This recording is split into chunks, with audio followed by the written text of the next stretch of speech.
Assalamualaikum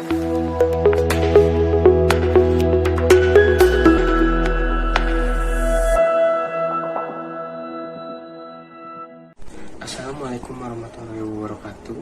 Perkenalkan, nama saya Ilham Aminur Rahman dengan NIM 172407448, Program Studi Teknologi Informasi Universitas Bina Sarana Informatika. Pada kesempatan kali ini, saya ingin mengajak kita semua untuk menyadari bersama sebuah persoalan serius yang ramai dan menjadi penyakit yang sulit diatasi di Indonesia, yaitu korupsi. Korupsi bukan hanya pelanggaran hukum, namun juga menghancurkan sistem, kepercayaan, dan menyengsarakan rakyat. Lalu bagaimana kita menyelamatkan negeri ini dengan maraknya kasus korupsi? Mari kita bahas bersama. Korupsi merupakan tindakan penyalahgunaan jabatan resmi guna memperoleh kepentingan pribadi. Dalam dunia kerja, korupsi dapat hadir dalam bentuk celah yang bermacam-macam. Seperti pada kasus 9 November kemarin, Bupati Ponorogo ditetapkan tersangka oleh Komisi Pemberantasan Korupsi dalam dugaan suap. KPK menyita barang bukti uang tunai sekitar 500 juta rupiah dan menetapkan 4 orang tersangka, termasuk Bupati Ponorogo yaitu Sugiri Suncoko. Kasus ini menjadi sorotan karena mengungkap 3 modus operasi korupsi yang terstruktur. Total dugaan penerimaan suap oleh Bupati Sugiri mencapai 2,6 miliar selama periode 2023 sampai 2025. Terus berulangnya penangkapan penindakan korupsi di Indonesia bagaikan memadamkan api, tapi tidak menutup sumber bahan bakarnya. Artinya, tanpa sistem pencegahan yang kuat di hulu, penindakan hanyalah solusi sementara yang tidak akan menghentikan korupsi secara tuntas. Padahal korupsi bukan hanya merugikan finansial negara, tetapi juga kepercayaan masyarakat terhadap lembaga dan para pemimpinnya dengan pertanyaan yang terus berulang. Mengapa hal ini terus terjadi?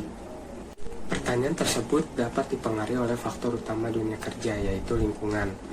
Lingkungan kerja yang sehat tidak hanya berdampak terhadap kenyamanan, namun juga berpengaruh terhadap sikap dan integritas pegawai. Lingkungan kerja yang sehat akan menjunjung tinggi sikap, kejujuran, dan transparansi, sehingga menumbuhkan rasa tanggung jawab pada setiap individu pegawai, begitupun sebaliknya. Oleh karena itu, solusi terdapat pada diri kita bersama yang memiliki peran utama dalam menciptakan perubahan dan membangun lingkungan kerja yang lebih baik.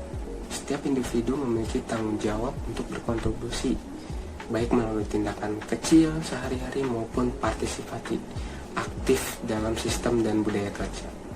Dengan kolaborasi dan kesadaran kolektif, peran utama ini dapat dijalankan secara efektif untuk mencegah korupsi dan mendorong integritas. Berikut artikel yang akan saya bahas dengan judul 3 langkah membangun budaya anti korupsi di tempat kerja. Awal paling fundamental untuk membangun fondasi lingkungan kerja yang bebas korupsi. Pertama, ada jujur. Kejujuran merupakan nilai utama yang menjadi landasan utama bagi seseorang dalam menegakkan integritas. Tanpa sifat jujur, seseorang tidak akan dipercaya dalam kehidupan sosialnya. Jujuran membangun kepercayaan dan transparansi. 2 hal sangat penting dalam mencegah penyalahgunaan kekuasaan dan korupsi. Sifat jujur juga yang akan membawa ke lingkungan kerja, sehingga mampu membentengi diri terhadap godaan berbuat curang atau berbuat bohong. Kejujuran yang dimiliki setiap individu akan membawa keberanian mengakui kesalahan serta mendukung akuntabilitas, sehingga menghasilkan budaya kerja yang bersih. Implementasi daripada sikap jujur dapat didukung dengan melayangkan sistem pengaduan whistleblowing system. Nah, di setiap lingkungan kerja, whistleblowing system merupakan pengungkapan seseorang, baik anggota organisasi maupun luar organisasi, terkait praktik ilegal, tidak bermoral, atau tidak sah yang akan merugikan banyak orang. Miseli dan kawan-kawan 2012 menyatakan bahwa komitmen organisasi yang tinggi pada setiap individu pegawai akan menimbulkan rasa memiliki organisasi yang tinggi juga, sehingga tidak akan merasa takut atau ragu melakukan whistleblowing system. Sistem tersebut tidak akan berjalan efektif jika orang yang mengetahui tidak memiliki sikap jujur. Oleh karena itu, sikap jujur menjadi landasan utama untuk mendorong individu mengungkapkan pelanggaran atau praktik korupsi secara nyata dan bertanggung jawab. Yang kedua, disiplin. Disiplin merupakan ketaatan ataupun kepatuhan seseorang terhadap peraturan. Sugono dan Dendi 2008. Disiplin dapat membawa kunci keberhasilan, ketekunan, dan konsisten untuk meningkatkan potensi diri. Sifat kedisiplinan yang dimiliki seseorang menjadi pegangan kuat upaya pencegahan korupsi, karena secara langsung berkaitan dengan integritas dan etika kerja untuk tidak terjerumus dalam kemalasan yang menginginkan kekayaan dengan cara yang mudah. Yang ketiga, tanggung jawab merupakan kewajiban menanggung segala sesuatu untuk menerima segala kewajiban serta tugas yang dibebankan untuk dilaksanakan dengan amanah dan jujur dan dapat diandalkan. Sikap tanggung jawab juga meliputi keberanian mengakui kesalahan dan menanggung akibat dari sebab perbuatan yang dilakukan.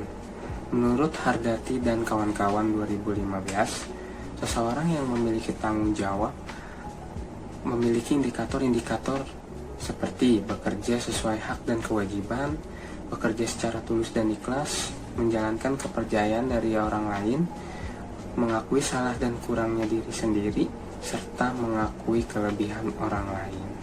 Ketiga sikap tersebut merupakan pondasi utama dalam membangun lingkungan kerja yang bersih dan bebas korupsi. Dengan menjunjung ketiga sikap tersebut, setiap individu mampu berperan aktif dalam menjaga integritas diri, bahkan bangsa. Gerakan sikap-sikap tersebut tidak akan berhasil hanya dengan aturan dan hukum saja, tetapi dimulai dari kesadaran diri setiap orang. Mari jadikan kejujuran, disiplin, dan tanggung jawab menjadi kebiasaan setiap individu, bukan pilihan, demi terciptanya pemerintah dan masyarakat yang berintegritas tinggi, adil, dan transparan. Mari kita jadikan setiap langkah kecil sebagai bagian dari perubahan besar, karena kekuatan untuk menciptakan lingkungan yang lebih baik ada di tangan kita bersama. Bersama kita dapat menjadi agen perubahan yang positif dan membentuk lingkungan kerja yang lebih baik untuk semua, dari kita untuk lingkungan, dari lingkungan untuk Indonesia. Saya Ilham Amirul Rahman mengucapkan terima kasih banyak atas perhatian dan waktu yang telah diberikan. Mohon maaf apabila ada kesalahan atau penyampaian yang kurang berkenan. Saya akhiri, wassalamualaikum warahmatullahi wabarakatuh.